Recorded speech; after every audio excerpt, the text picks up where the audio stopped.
बातमीचे प्रायोजक आहे अरमान एंटरप्राइजेस, ताज complex basement, Makka Masjid समोर, विजापूर बेस, सोलापूर।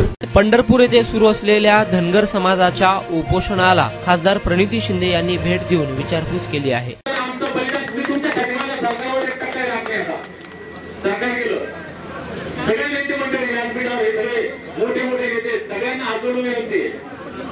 आम्ही प्रामाणिकपणे प्राणांतिक उपोषण करण्यासाठी या ठिकाणी बसलो। समाजाचे कान उघडण्यासाठी, डोळे उघडण्यासाठी आज या ठिकाणी बसलोय। आम्ही ठरवलेलं होतं की या ठिकाणाहून सर्टिफिकेट घेऊ आणि तरच घरी जाऊ, नाही तर 10 मिनिटं फक्त आवाजाकडे लक्ष द्या। त्याबद्दल आंदोलन चालू आहे फक्त लोक चालले। माझी विनंती राज्याच्या कानाकोपऱ्यातून आलेल्या सर्व बांधवांचे आभार व्यक्त करतो। भावांनो, आज या ठिकाणी सरकारच्या वतीनं शिष्टमंडळ आलं।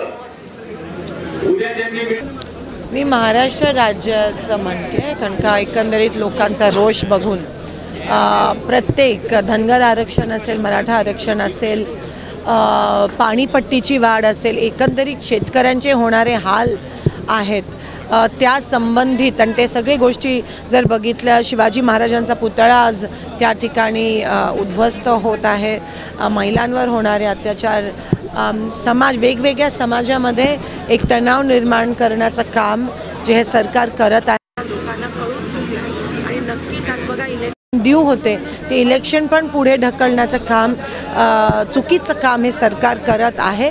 पण लोक खूप हुशार आहेत आणि म्हणून नक्कीच येणाऱ्या दिवसात तुम्हाला सत्ता बदल महाराष्ट्रात होताना दिसेल।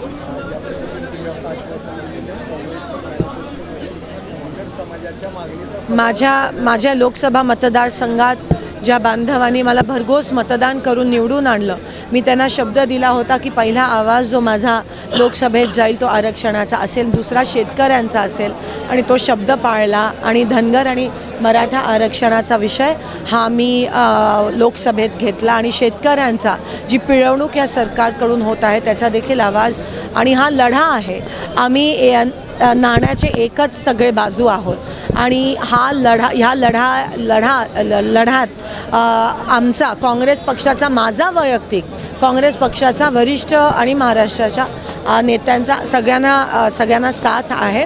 आणि नक्कीच राहुलजी म्हणाल्याप्रमाणे आरक्षणाबाबतीत आणि अंमलबजावणी बाबतीत आम्ही मॅनिफेस्टोमध्ये घेऊन हा जो त्यांचा लढा आहे तो व्यर्थ जाऊ देणार नाही आणि 100% त्यांना न्याय मिळवून देणार। कारण का ज्या समाजाचा वापर करून हे 50 खोकेवाले सत्तेत आले त्या समाजात आता विसर पडले आहे। आज निवडणुकी तोंडावर येत आहेत म्हणून आता ह्यांना येत आहेत आणि सांत्वन करण्याचा प्रयत्न करत आहेत, पण लोक खूप हुशार आहेत आणि नक्कीच सत्ता बदलच नाही पण ह्या सगळ्यांच्या लढ्याला, संघर्षाला न्याय मिळवून आम्ही देणार आहोत। आता आश्वासनच देणार आहे, त्यांना पण माहिती आहे की आता 2-3 महिन्यात फारसं काही होणार नाही। अंमलबजावणी पाहिजे, आम्हाला मीटिंग्स नको आहेत, आम्हाला आश्वासनं नको आहेत, आम्हाला वेळ नको आहेत। आम्ही अनेक वर्षापासून आम्हाला तेच मिळत आलं आहे, आत्ता आम्हाला ऑन पेपर पाहिजे। या सरकारचा विश्वास तरी कसा करायचा, विश्वास कसा करायचा? GR काढतात आणि दुसऱ्या क्षणाला रद्द करणार आहे, पॉलिटिकल मायलेजसाठी GR काढतात, म्हणजे आज त्या GRचा पण महत्त्व राहिला नाही आहे ह्या सरकारकडून। GR म्हणजे अल्टिमेट, शेवटचा शब्द म्हणजे GR, आज त्या GRचा पण महत्त्व राहिला नाही आहे। ते GRची पण चेष्टा मस्करी, GR खेळ म्हणून काढला जातो आणि त्याच्यानंतर तो रद्द करण्यात येतो असं सांगण्यात येतं, फोनवर रद्द करण्यात येतो। अनेक अशा गोष्टी आपल्या महाराष्ट्रात घडत आहेत आणि म्हणून आपल्या राज्याच्या ज्या सचिव आहेत त्यांच्यावर पण प्रेशर आहे की त्यांनी राजीनामा द्यावा, कारण का शेवटी राज्यकर्त्यांचे जो अरेरावीपणा असतो त्याचं जे संतुलन बिघडवतात ते ऑर्डरमध्ये ठेवण्यासाठी ब्युरोक्रेसी असते, मुख्य सचिव असतात, चीफ सेक्रेटरी असतात, प्रिन्सिपल सेक्रेटरी असतात।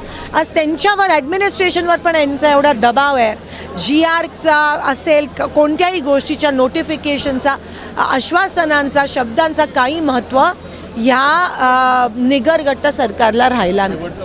25 ते 30 तारखेच्या दरम्यान एक दिवसाचं खास अधिवेशन